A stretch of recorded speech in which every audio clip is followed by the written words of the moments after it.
Today we're going to look at the most cringe LEGO Star Wars set ever made. We're not talking about bad sets or horribly designed one. We're talking about really cringe sets, which you just ask yourself, why do they exist? Starting now, we have the First Order ATST. Now this is like a set that is made out of parts that were just leftovers in the factory, and the LEGO designers are like, oh, let's make a set with those pieces. Of course, yeah, there is like cool minifigures such as Captain Phasma, but nonetheless, if you look at the comparison of the Rogue One ATST, you just ask, why does this exist? Like, why does it has to be made?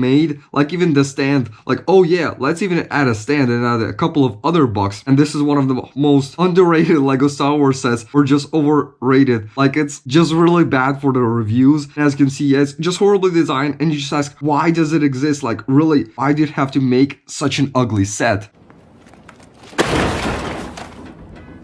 Continuing our list, we have the Dark Trooper helmet. Now, the helmet series is actually one of the best Star Wars series ever made. We have here a lot of really cool helmets, but we're talking specifically about the Dark Trooper set. Like, it just looks ugly. It looks like a pig, but with studs on the head.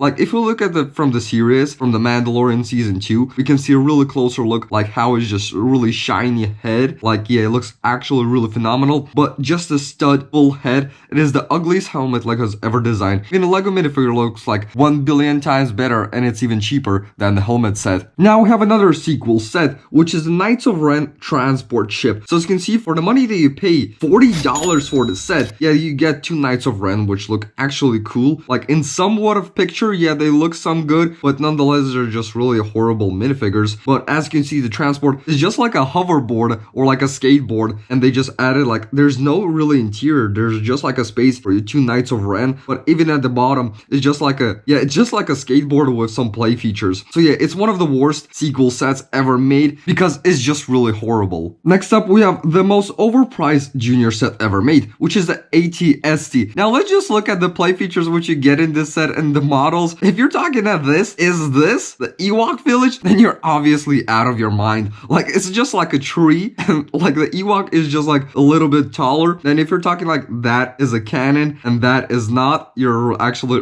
I'll feel bad for you. And if you're talking that this is a speeder, which is just like a bicycle for 3 years old, then this is not a speeder. Like, what were they thinking? Like, if that is an ATST, like even 4 years old is going to think, oh, what is that? I'm here to tell you right now, we don't care. Let me tell you something. We don't care. Yeah, it's one of the most overpriced sets, and it's just like, actually, yeah, why does it exist? Like, for 4+, you can make a lot of models, and you pick this, an Ewok village, you're just out of your mind. Now, we have the buildable figures. Now, there are some really cool buildable figures, such as General Grievous, but those are just the most inaccurate and just really horrible buildable figures. Like, we're not talking about Jyn Erso. Jyn Erso is like everywhere. Like, you can see even out stocks on your Costco or Walmart or even Target, just laying down there for like 10 years already. It's been over 10 years, like around 10 years since Jyn Erso is still laying down in your shelves. We have Han Solo. If you're talking that face is Han Solo and that is Luke Skywalker, it look like Squidward or Bunny from Looney Tunes. And Rey just looks absolutely ugly. Like, why? Why did they made this?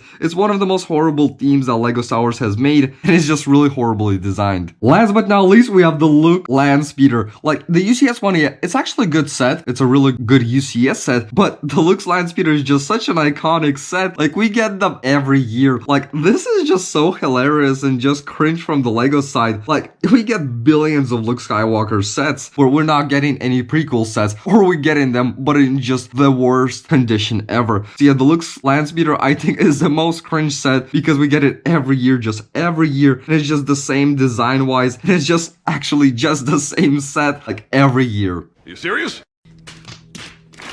So you guys, thanks so much for watching my most cringe LEGO Star Wars sets. This is personally just my opinion. Like, I picked just the worst and the best choices for this list. If you have your other opinion, I would love to hear it on the comment section down below. If you enjoyed this video, don't forget to like and subscribe. And I'll see you legends in the next one. Peace out.